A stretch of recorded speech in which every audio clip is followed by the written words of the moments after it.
Olá, está no ar o Porto Alegre em Debate. Hoje a gente traz mais uma vez o assunto aqui da economia, que está sempre em voga aí, sempre, vivendo a vida aí dos brasileiros, quando a gente está falando principalmente com relação ao nosso bolso.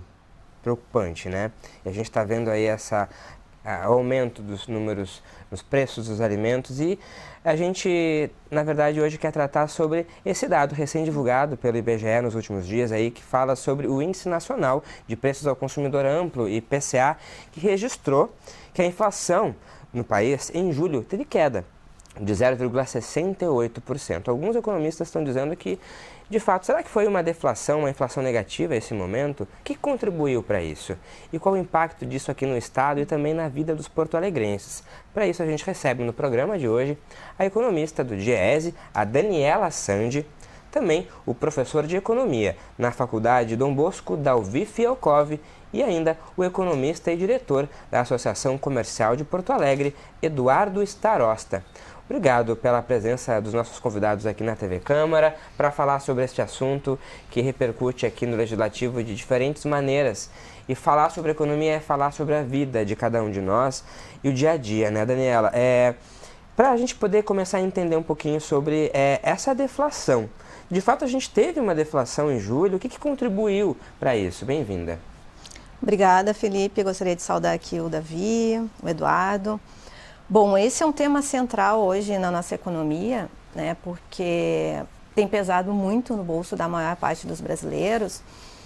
E é importante a gente observar, destacar, esclarecer que inflação não é a mesma coisa que custo de vida, né? Então, a inflação é uma variação de preços, se os preços subiram, se os preços ficaram estáveis ou se os preços caíram.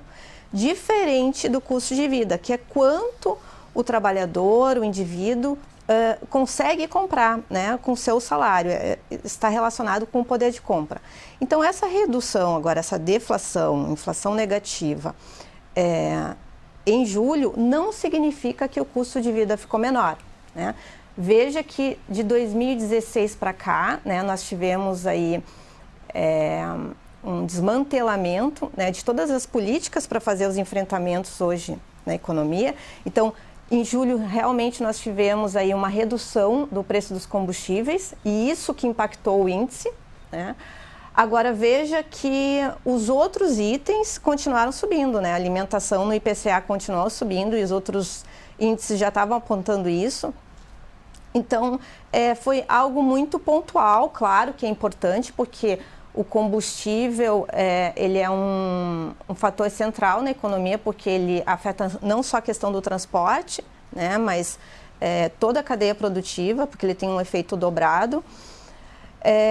Mas, de qualquer forma, o custo de vida está muito elevado. Se, por exemplo, a gente olhar a cesta básica, hoje ela chega a R$750, né? Um trabalhador que ganha salário mínimo, que é a grande parte dos trabalhadores no Brasil, são 56 milhões, né, de pessoas que têm a sua renda referenciada no salário mínimo, seja aposentado, trabalhador, pensionista, ele gasta quase 70% da sua renda somente com a compra de alimentos, né? Você fala, Daniela, sobre a cesta básica, é importante você falar isso também, porque a gente registrou em julho também uma queda também da cesta básica, mas ela continua ainda cara. É a terceira mais cara no país, aqui em Porto Alegre. Exato. E quando a gente olha pontualmente os produtos, na verdade, o que puxou essa queda foram os produtos in natura, tomate, banana, batata, né, que tem essa oscilação maior por conta de clima, safra, ciclos de produção mais curto, porque a maior parte dos produtos continuaram subindo, né? Então, café, a carne, óleo de soja, o leite, né? O leite dobrou de preço agora no primeiro semestre de 2022. Então, veja que nós vivemos um paradoxo, né? Porque o Brasil é o segundo maior produtor de alimentos e nós temos aí 33 milhões de pessoas no Brasil passando fome, mais da metade da população em insegurança alimentar, ou seja, não tem uma quantidade suficiente de alimentos ou não consegue se alimentar adequadamente, e o problema não é a produção, né? Então, a mesma coisa com o combustível, né? Então, na verdade, nós dolarizamos os alimentos e os combustíveis, né? Veja que o Brasil é um dos maiores produtores de petróleo do mundo, somos autossuficientes desde o pré-sal e pagamos uma das gasolinas, dos combustíveis mais caros do mundo, né? O Brasil é o quarto país com menor poder de compra em relação aos combustíveis. E nós temos um parque de refino que poderia fazer toda essa parte que a gente ainda precisa importar, né? Porque a gente não consegue refinar tudo no Brasil, mas isso foi sendo desmantelado de 2016 para cá, né? Vem se privatizando as refinarias. Agora, tu não pode dolarizar todos os produtos que são essenciais, então alimentação, combustíveis, energia, e deixar a população sem instrumento nenhum. Então, na verdade, nós abandonamos qualquer instrumento para fazer frente a essas altas, seja dos alimentos, seja dos combustíveis. Então, os alimentos, nós abandonamos os estoques reguladores, que poderiam ser uma política para mitigar essas altas. O governo abandonou a política de agricultura familiar. Por outro lado, a renda das famílias caíram, abandonamos também... Quer dizer, a gente pode ver aí realmente as políticas públicas que não acabaram aí convergindo para que a economia pudesse melhorar. A gente pode falar um pouco mais sobre isso daqui a pouco, Daniela? Por favor, porque antes eu queria passar para o professor aqui, entendendo a nível Brasil também, né? E como esses dados da deflação, professor, eles impactam de diferentes maneiras os estados aqui. A gente pode olhar uma realidade diferente aqui no Rio Grande do Sul, em Porto Alegre? Vamos ver, bem-vindo. Obrigado pelo convite para estar aqui nesse debate. Eu queria dizer assim, é importante notar que a gente teve uma perda muito grande com o fechamento da FEE, que é a Fundação de Economia e Estatística, que fazia exatamente o levantamento dos dados econômicos do Rio Grande do Sul. Foi um erro muito grave isso, né? Fechar um instituto de pesquisa, nem o liberalismo explica isso. A Thatcher, quando fez o projeto neoliberal na Inglaterra, ela turbinou os institutos de pesquisa porque ela queria mostrar que ela estava certa. Mas de repente alguém não quer que haja informações, ou sei lá o que ou a informação, ou muito a visão de tesouraria, não a visão de céu, entendeu? De CEO, né? De investidor, de vamos para frente. Mas eu diria o seguinte, a economia nossa, ela está sofrendo muito impactos de inflação, que são inflação de oferta, choque de oferta. Né? Aqui no Rio Grande do Sul, mais que no Brasil, por conta da seca. Né? Então a seca, ela gera, a nossa economia ela depende do sol, né? E da água, sol e oxigênio. Né? Desculpe, H2O, né? Água, oxigênio e hidrogênio. Então isso aqui que faltou, então isso impacta na falta de ração, questão que está gerando problema. Tem essa guerra lá na Ucrânia, né? Na invasão, a gente tem até um programa sobre isso outra vez. Né? Eu nunca vi, eu acho que a Rússia não deveria invadir país nenhum país deve invadir outro país. Tá? Agora, eu nunca vi alguém punir o outro se punindo. Né? Tipo assim, eu tenho uma terrinha e recebo água da tua terra e te pago por isso. Eu vou te proibir de me fornecer água. E eu tenho que buscar água de caminhão, não sei nem se tem, e caro. Entendeu? A Europa está fazendo isso. Porque o principal produtor de trigo do mundo, e um dos principais, de trigo, fornecedor de trigo, de petróleo, de fertilizantes, inclusive para nós aqui, é a Rússia. E um pouco a Ucrânia nessa parte de... Por isso que realmente a gente pode dizer que a guerra está impactando. A Europa está sofrendo agora, sofrendo inflação, está sofrendo retração da atividade econômica, que aliás o FMI já tinha previsto que ia acontecer. E no Brasil você visualiza esse impacto direto também? Claro que boa parte dessa inflação tem a ver com os combustíveis. Né? Os combustíveis foram afetados no mundo, porque tu intercepta uma oferta gigante, né? Tu bloqueia, bloquear um negócio quase colonial, né? Bloquearam a SWIFT, é o órgão que é para ser técnico, virou político, né? Para fazer compensações, né, entre os países, quando faz os negócios, né, é eletrônico aquilo ali. Tá. Então proibiram a Rússia de utilizar isso. Bom, então tudo isso impactou para nós. Impactou na inflação e, desculpe, eu vou dar eu vou sair, mas não estou saindo, tá? É que preciso explicar o seguinte, a Petrobras adota, por conta e risco, a política de paridade de preço internacional. Isso é um crime contra a economia nacional. Um crime de lesa pátria. Porque isso afeta toda a nossa logística, todas as nossas empresas e o consumidor final. A Petrobras extrai petróleo, ela é uma empresa eficiente. A 5 a 7 dólares o barril. E nós estamos pagando essa estupidez, porque nós chegamos a pagar mais de 100 dólares. Aqui, claro, aí já na ponta, né? Então, veja, isso impacta para nós. Quem é que ganha com isso? Porque o petróleo, o combustível, ela falou, é dobrado, né? Quer dizer, ele entra como custo não só dos produtos que são transportados, dos insumos que vão chegar nesses produtos. E às vezes, mais de uma vez... É uma reação em cadeia, né? Vários, é uma bola de neve, né? Que foi isso que foi agora, que depois eu vou chegar lá, como é que baixou esses preços. Não sei se depois a gente... Mas eu quero mostrar o seguinte. Então, a sociedade inteira, sabe quanto foi o lucro líquido da Petrobras no ano passado? Quanto foi? 106 bilhões de reais. Isso foi para o bolso dos acionistas. Os acionistas fazem uma farra com a quebra da economia nacional. É importante entender esse cenário de contexto também, a gente volta logo a falar sobre isso, professor. E agora passando aqui para o nosso economista da Associação Comercial de Porto Alegre, Eduardo Starosta, como é que o senhor tem visto aí, né, a análise dos colegas aí? É um prazer estar aqui na TV Câmara. Eu queria colocar algumas coisas. Eu vou, assim, discordar um pouco da minha coleguinha, que é a Daniela. É Daniela ou Daniele? Daniela. Daniela. O tá. controverso sempre é bem-vindo. Não, sim. Não tem graça. Debate onde todo mundo concorda é muito chato. O telespectador vai dormir aí na TV, não é esse o objetivo.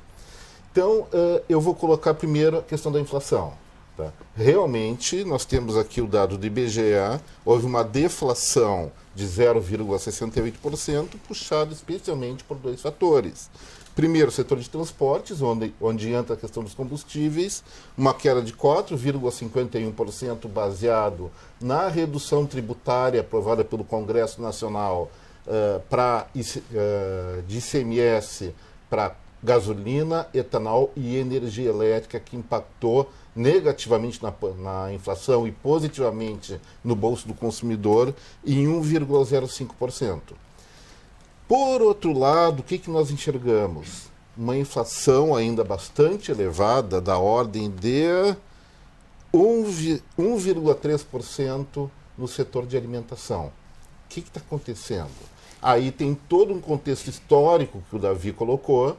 Eu vou acrescentar, Davi, a questão também da pandemia, que virou as cadeias produtivas, especialmente do agronegócio de pernas para o ar, também a questão da guerra entre Rússia e Ucrânia, que além de provocar esse problema do fornecimento de trigo, que é importante para o nosso consumo interno, também gerou encrencas brabas na área do transporte naval, prejudicando fretes. Mas o que aconteceu em termos globais? Isso nós podemos ver em qualquer país do mundo. A inflação dos alimentos, dos combustíveis e dos produtos associados a semicondutores subiu em tudo que é lugar. Pela primeira vez nos últimos 3 meses, por exemplo, o Brasil teve inflação mensal inferior que Estados Unidos e a União Europeia. Eles estão pressionando mais lá, apesar do combate à inflação aqui no Brasil feito pela alta de juros, eu não concordar muito bem, porque o que está atingindo essa alta de juros não são esses tipos de bens de consumo, e sim bens de consumo duráveis que estão caindo. Esse é um... Exemplos, por exemplo? Exemplos. Tudo que se compra a crédito está mais caro. Casa própria está mais caro. Ao contrário, onde e esses produtos não estão inflacionados. Ao contrário, alimentação, agora combustível, a gente não pode mais falar por uma medida que a gente vai ver se vai ter continuidade depois das eleições, mas especialmente alimentos, as pessoas normalmente pagam à vista. E são produtos que nós, economistas, chamamos de inelásticos. Ninguém vai parar de comer seu arroz com feijão, seu pão, seu sanduíche, qualquer coisa que está acostumado, tá, em favor de outros produtos. É mais comum parar de consumir para outros tipos de mercadorias e beneficiar a alimentação, beneficiar a questão dos combustíveis também. Isso é o conceito de elasticidade. Mas o que eu tenho a dizer sobre isso? É um fenômeno global, o Brasil não tem culpa. Se nós analisarmos a política monetária, como o Brasil emite dinheiro, como que administra essa questão, não tem tido emissões significativas, a não ser reposição da base monetária.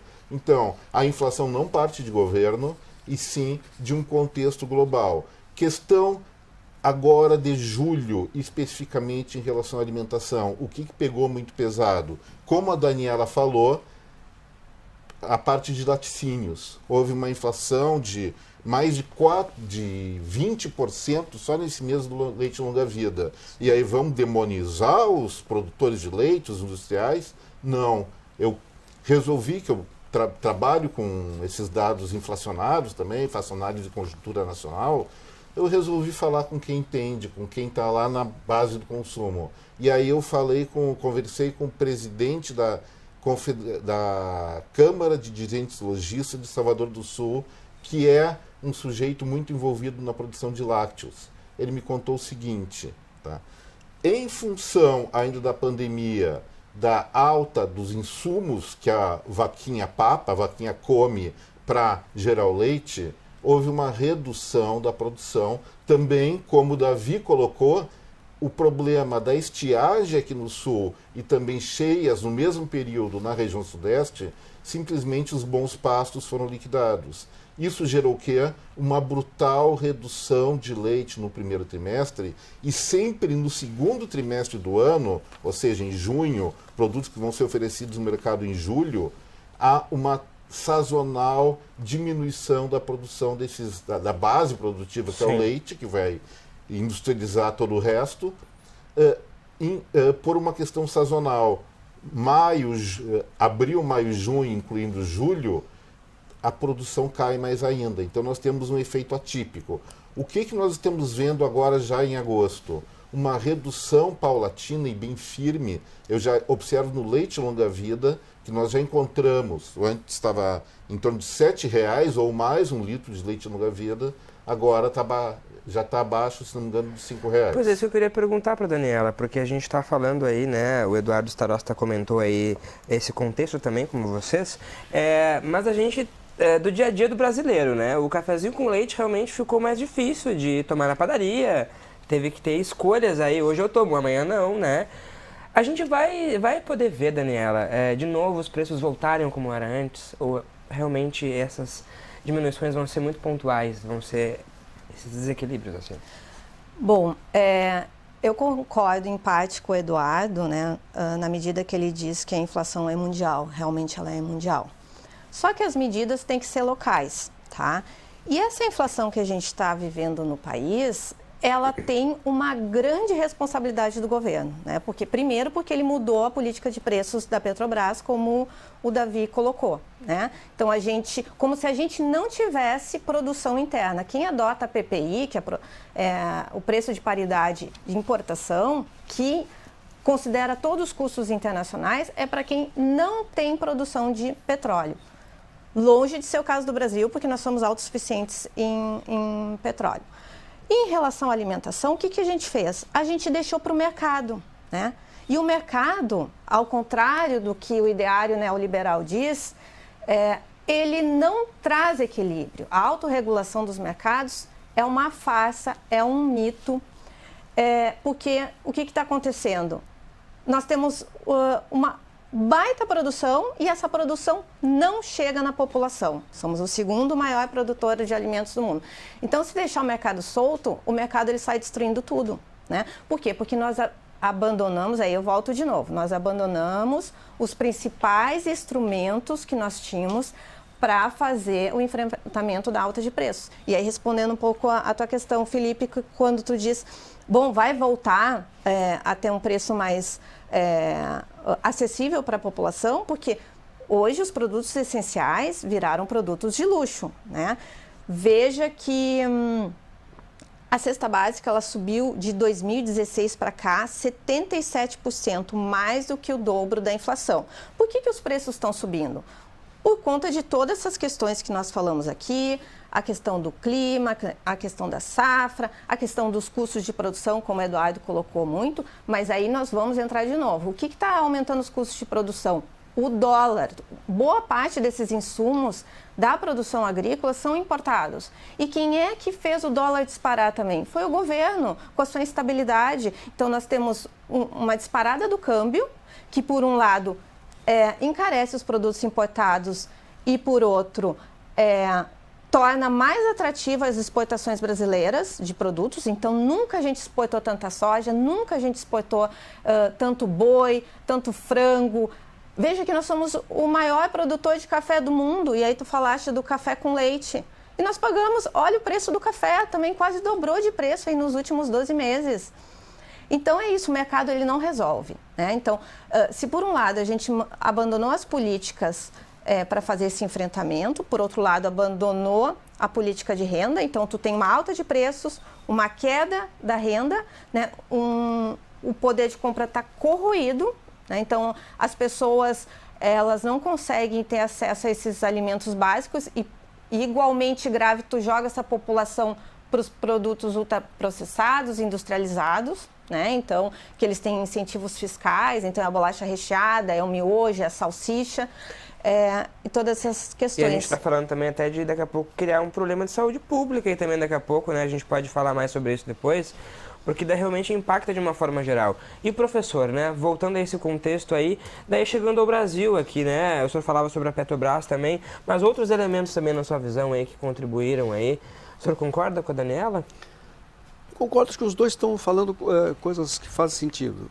Eu quero dizer o seguinte, mas não, é porque eu acho que faz sentido, por exemplo, assim, o mercado tu não pode desconsiderar, ele é parecido, não é igual, porque a economia é uma coisa social, né? O átomo da economia é o ser humano, então é diferente da física, tá?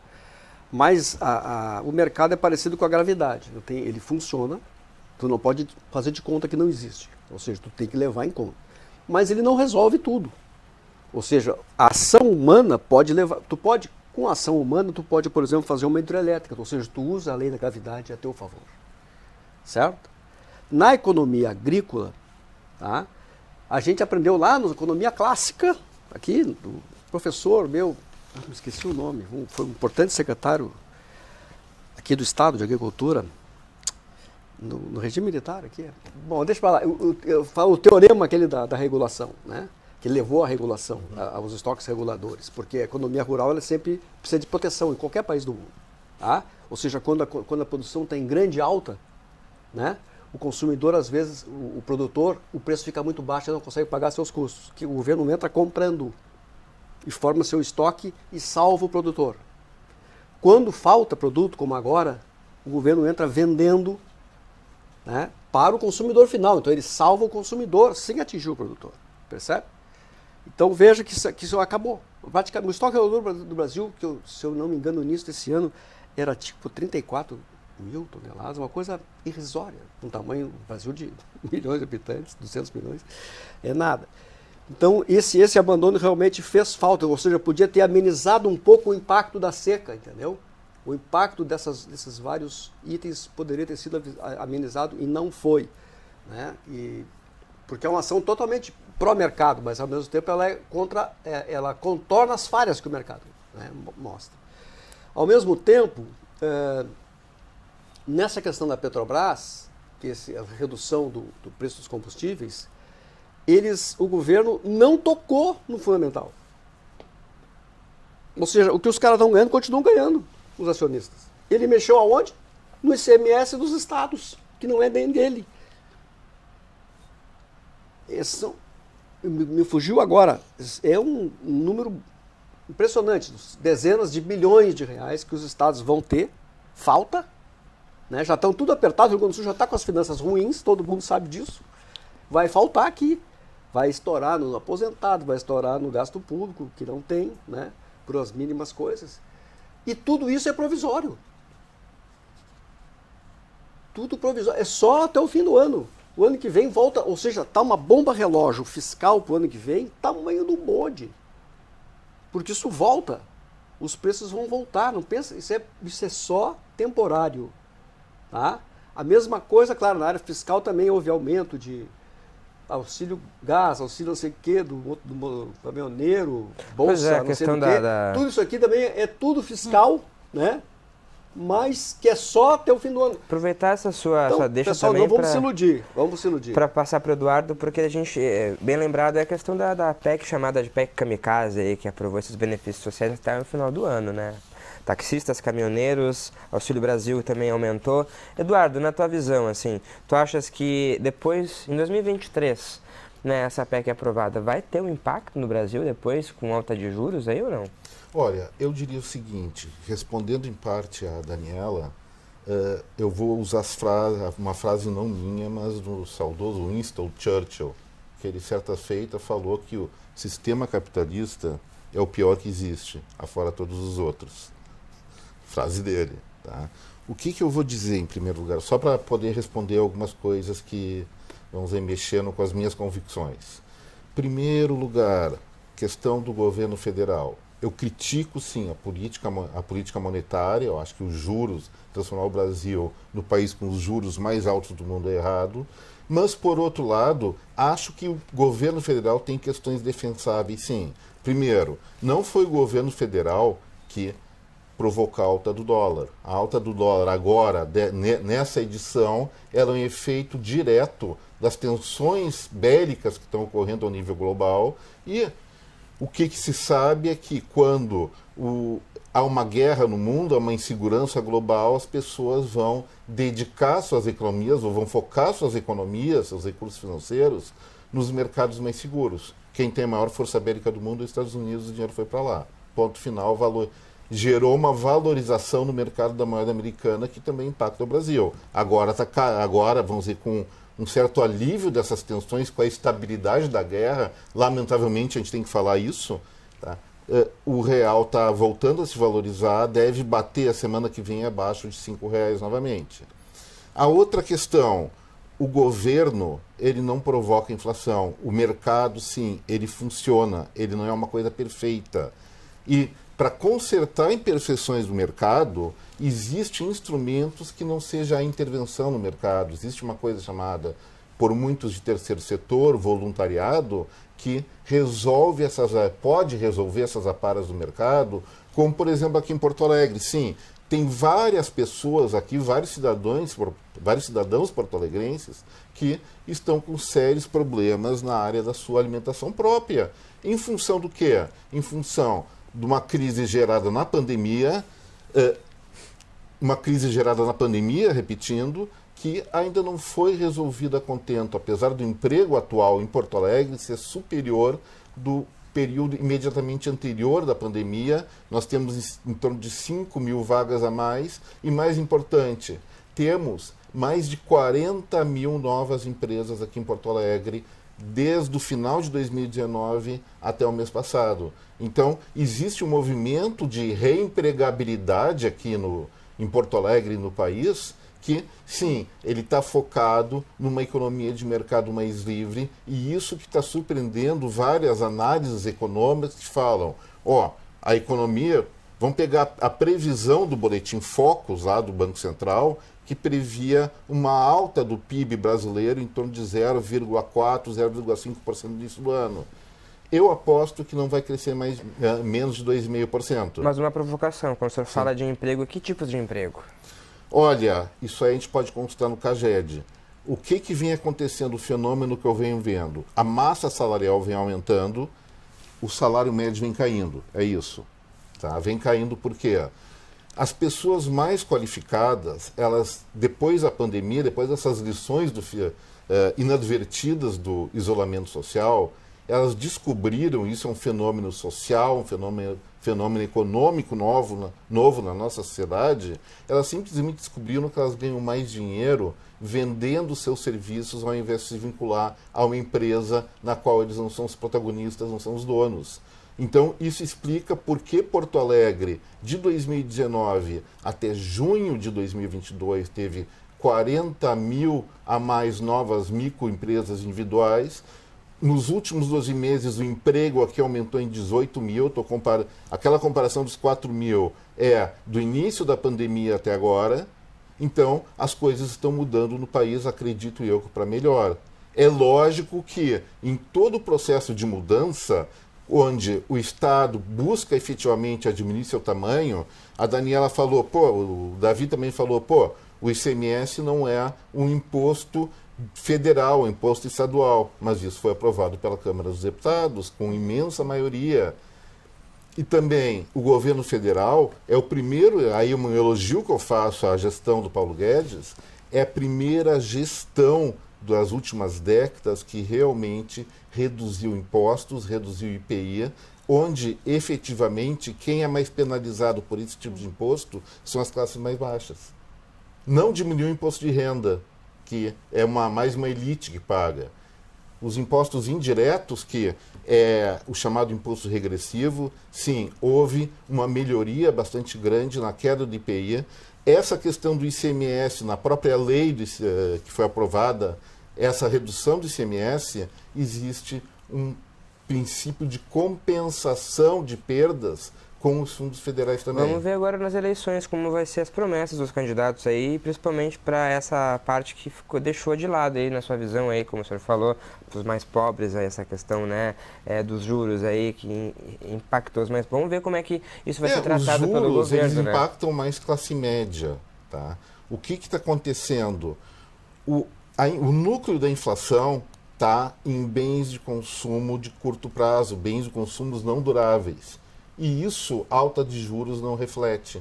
Só vai refletir exatamente no princípio do acesso ao crédito. Maravilha. A gente segue falando sobre isso no próximo bloco. Agora a gente vai para um rápido intervalo e a gente volta em instantes. Até já.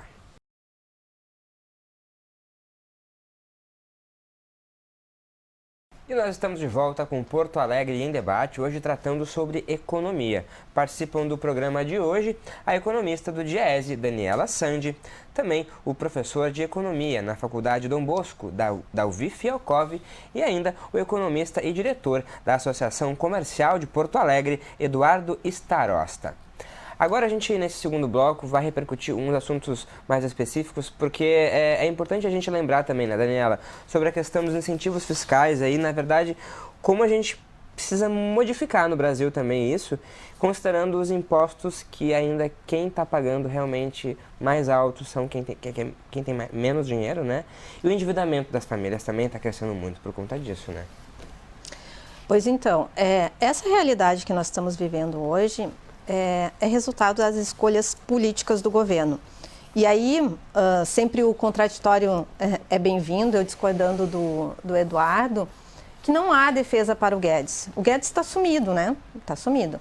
Então, se a gente pegar os principais indicadores hoje no Brasil, taxa de inflação é a quarta maior do mundo, tá? Então, veja que nos Estados Unidos não chega a 10%. Nós temos a quarta maior taxa de inflação. Uma das maiores taxas de desemprego, a maior taxa de juros, né, já está quase 14%, 13,75%. E aí, como o Eduardo e o Davi chamaram a atenção, né, a taxa de inflação hoje no Brasil ela é criminosa, né, ela é um abuso, porque ela acaba transferindo renda dos mais pobres para os mais ricos, né, para tentar resolver um problema da inflação, que não é uma inflação de demanda, ou seja, as pessoas não estão consumindo mais, é uma inflação de custos, uma inflação de oferta, como já foi falado aqui, ao mesmo tempo que tu aumenta os juros da dívida do governo, né? Então, a gente congelou os gastos por 20 anos, que nem países que tiveram guerra aceitaram esse tipo de lei, né? Só que não tem teto para os juros, né? Então, tu tem uma transferência para os rentistas, porque tu fica rodando os juros da dívida, o governo se autofinancia com títulos e recebe por esses juros. Mas agora entrando ainda na questão tributária, né? Que o Felipe chamou a atenção e dos endividamentos, que aí entra também a questão dos juros, né? Que são juros impagáveis. Bom, isso é uma pauta que já está há muito tempo no Brasil, né, a questão da reforma tributária. Então, hoje, quem paga imposto no Brasil é quem consome, então está sobre bens e serviços. Então, a maior parte da população é a população de baixa renda que paga imposto, enquanto que a pouca parte está sobre a renda e patrimônio. Então, por exemplo, quem tem jatinho não paga imposto, lucros e dividendos também não pagam imposto, né? O Fernando Henrique mudou a lei lá em 95, e aí puxando também um pouco o que o Davi falou, né, dos lucros e dividendos da Petrobras, né, que na verdade a gente não é contra lucro, né, mas não nesse patamar, mais de 100 bilhões para um bem que é público. O combustível, a energia é um bem público, estamos falando de temas estratégicos, assuntos soberanos, né? Então a Petrobras ela lucrou 6 vezes mais do que as maiores petrolíferas do mundo, que fica na Arábia Saudita, que fica nos Estados Unidos, né? E o governo mexeu nos impostos, que são impostos para financiar as políticas públicas, educação, saúde. Então veja que a política fiscal ela deve ser o garantidor dos direitos sociais e do bem-estar da população. Inclusive, ela é um indutor do crescimento. Agora, é isso, a austeridade fiscal está em cima da população, né? Os canhões estão em cima da população, enquanto que para a elite, para os juros, não tem teto fiscal, né? Então continua subindo. Então mais da metade do orçamento público hoje vai para pagamento de juros da dívida, mais de 500 bilhões. Né? Então é algo que está em disputa. Então nós precisamos fazer reformas estruturais no Brasil e a reforma tributária seria, né, um grande exemplo disso, mas é algo que está em disputa, porque isso vai mexer em pessoas que não estão pagando imposto hoje no Brasil. Grandes estruturas. Professor Fialkov, e aí onde entra o PIB nisso tudo aí, professor? Pois é, o PIB do Brasil, ele cresce o famoso voo da galinha. Se alguém já tentou, viu uma galinha tentar voar, é um negócio escandaloso, não consegue, e aí faz aquele espalhafato todo e não consegue. Isso tem a ver com várias coisas. Uma, não temos uma estratégia de desenvolvimento, tá? Isso nós não temos. Os países que mais cresceram do mundo, Estados Unidos, China, Coreia, todos tiveram. Tá? Isso é aprender com a história dos outros, tanto faz, né? Segundo, uma das causas que o Brasil não cresce, eles não têm estratégia, é, por exemplo, agora, os juros altos. Né? Isso que, por exemplo, a nossa inflação, boa parte é de choque de oferta, certo? Ou seja, do problema do petróleo internacional, fornecimento de fertilizante, de trigo, tudo que subiu, a seca, tá? Se o governo subir o juro a 1000%, não vai mudar o preço disso aí. É inócuo. Mas quem consome vai sentir na prestação, mas não só. O empresário, porque a economia, pena que eles não têm tempo aqui, o que puxa a economia é o investimento. Certo? O empresário, se ele vai investir para ampliar sua empresa, ele olha o quê? Ele compara o que? A taxa de retorno do capital e a taxa de retorno do juro.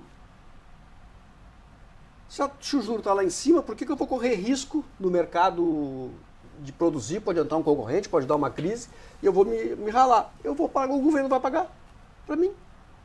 Então é uma sangria, quer dizer, isso esfria a economia. Né? E mais, o governo, porque, veja, o setor que mais ganha nesse país, quem é? Com toda a pandemia, empresas passando mal, no setor produtivo, na agricultura, na indústria, com exceções, porque, por exemplo, a Tramontina, que trabalhou nessa área de alimentos, de utensílios, se deu bem, né? Mas eu digo assim, em geral, o setor que cresceu foi o setor dos banqueiros, os bancos. Ganharam muito dinheiro, o setor financeiro. Existe uma hipertrofia financeira no Brasil, né? Descolado da atividade, a parte da atividade econômica real, tá? Então, isso, quando sobe o juro, tudo dificulta. Agora está vendo o dado do semestre. O comércio caiu. A indústria caiu. Chegou a dar uma melhorada, junho caiu também de novo. Tá? Eu não tenho tempo para passar os dados para vocês aqui. Eu sugiro que vocês procurem, por exemplo, no Instituto de Estudos de Desenvolvimento Industrial, o IED. Ali tem bastante informações. Tá? É um órgão das indústrias brasileiras, dirigido pelo IOSP, né, atualmente, já foi por outro. Morreu? Agora? Faz algumas semanas. Não se atualizou ainda. Não, mas não é o Ivonci, é o Gustavo. Ah, não, o Ivonci que morreu. Não, o Gustavo Ele Iorst. também foi fundador do IED. Não, mas é o atual presidente, o Gustavo Iorst. Então não morreu, não. Eu acho que eu saberia, porque ia estar no site. Agora conseguiu atualizar, professor. Desculpe. Ai, me perdi. Desculpe. Então, só para concluir. Então, essa falta, esse juro, ele atrapalha o crescimento. Tá? Ele atrapalha o consumidor, atrapalha o empresário. Só para terminar, tá? Por favor. Nós crescemos a taxas de 5% ao ano de 1930 a 1980. Foi a economia que mais cresceu no mundo. Se tu pegar a indústria, mais ainda. Mais que taxa chinesa, tempo do Juscelino Kubitschek. Tá? Nós botamos fora isso tudo. Nós botamos fora a partir da metade dos anos 80, tá? E nós começamos a discutir o quê? Sabe qual é a pauta nossa? Ajuste fiscal. O mundo inteiro discutindo sobre o quê? Nanoprocessador. Nós vamos fechar a CEITEC. Nós temos uma das raras...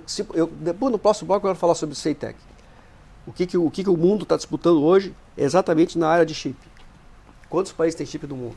Pois é, Eduardo. E o setor de serviços, como é que se configura nessa realidade aí? Sim, antes só deixa eu colocar duas coisinhas de 30 segundos, todas elas. Por favor. Respondendo a Daniela, primeiro, o Brasil é dentro do G20, os 20 países mais ricos do mundo, é a segunda maior inflação. Mas se nós fizermos uma outra leitura para ver, dentre esses países, qual é o ranking da aceleração inflacionária pós-pandemia, o Brasil fica entre o primeiro e segundo lugar em termos de menor aceleração. Nós temos uma inflação estrutural aqui e realmente foi impactada menos que nos outros países. Europa, Estados Unidos, Europa, por exemplo, ficava perto de 1, 2%, subiu para 9%. Estados Unidos ficava 3%, foi para 9%, 10% também.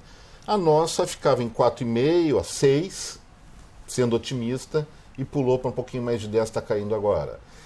Segunda questão, Petrobras, segunda questão tributária, aliás. Tá?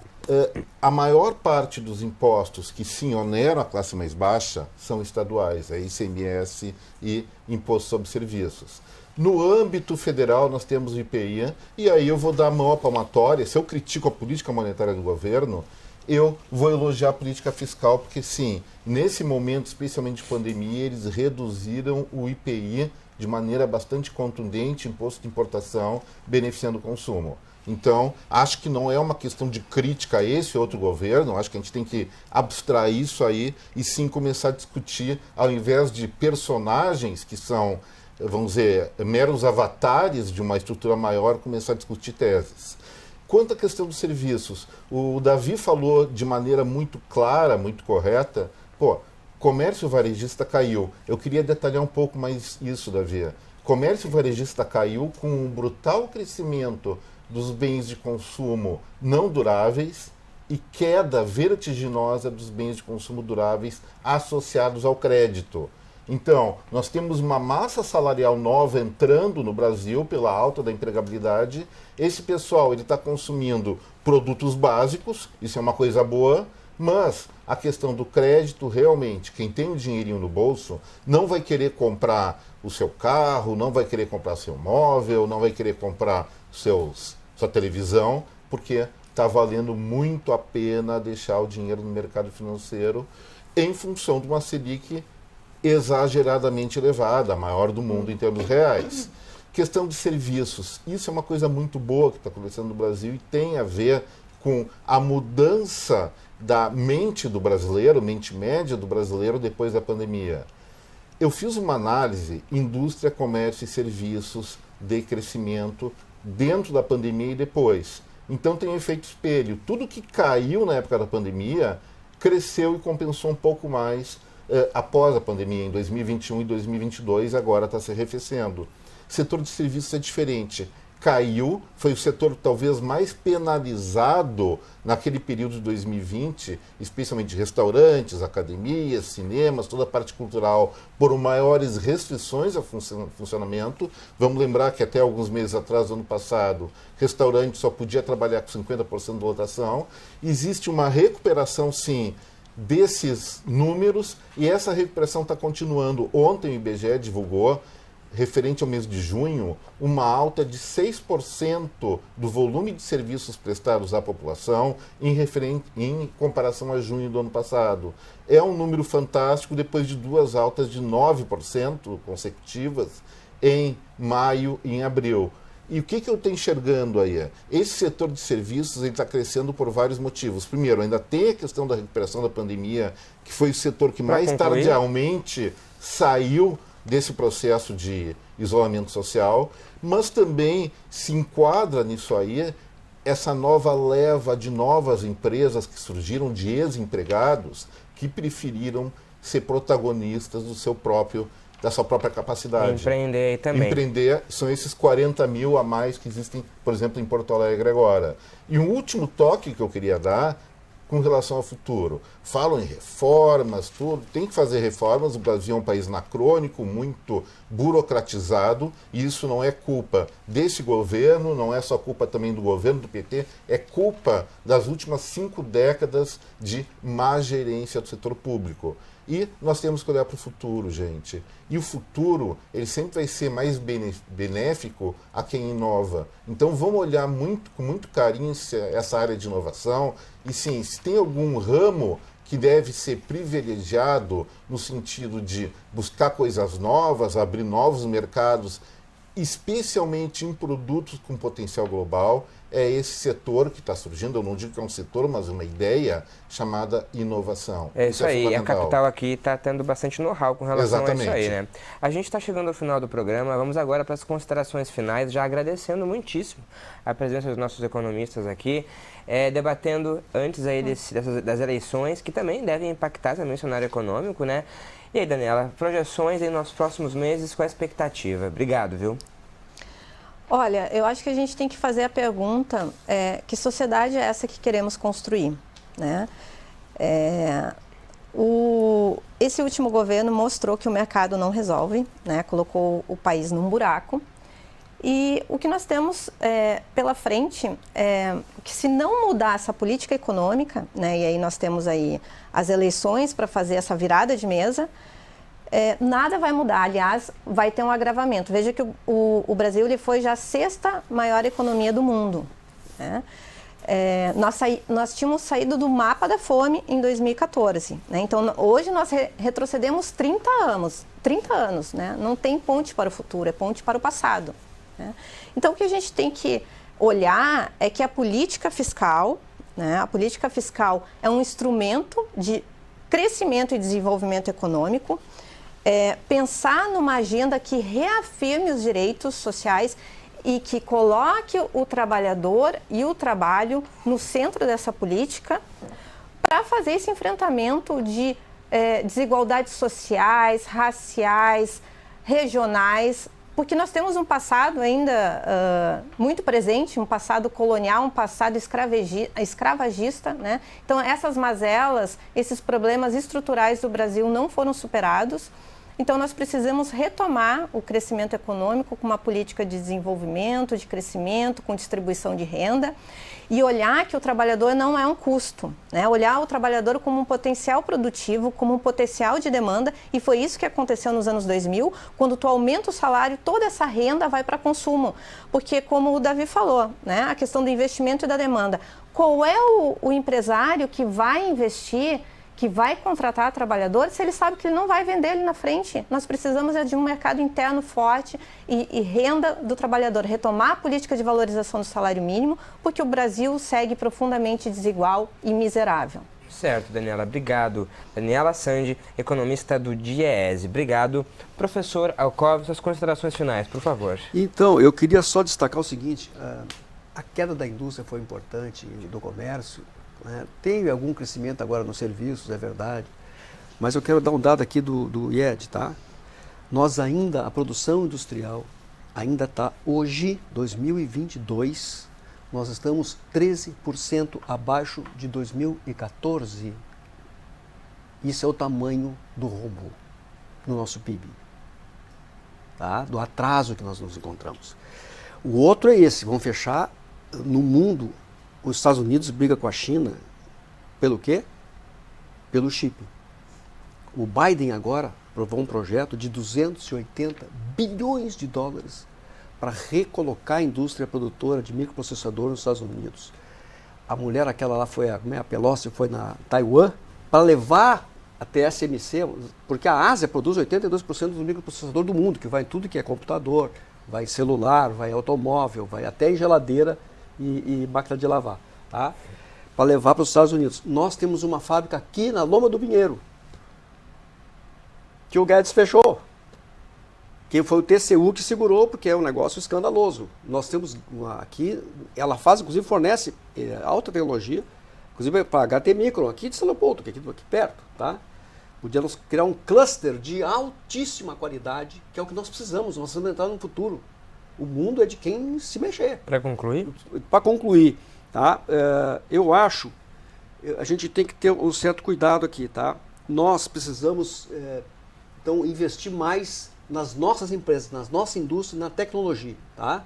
Eu tenho esse dado desses 40 mil novas empresas que teve aqui, eu acho que uma parte disso é aquele cara que está desempregado e que está vendendo alguma coisinha, né? Não é necessariamente uma pujança da economia. Claro, alguma retomada tem, tá? Porque quando cai muito, alguma coisa volta, tá? Tu chegou no fundo do poço.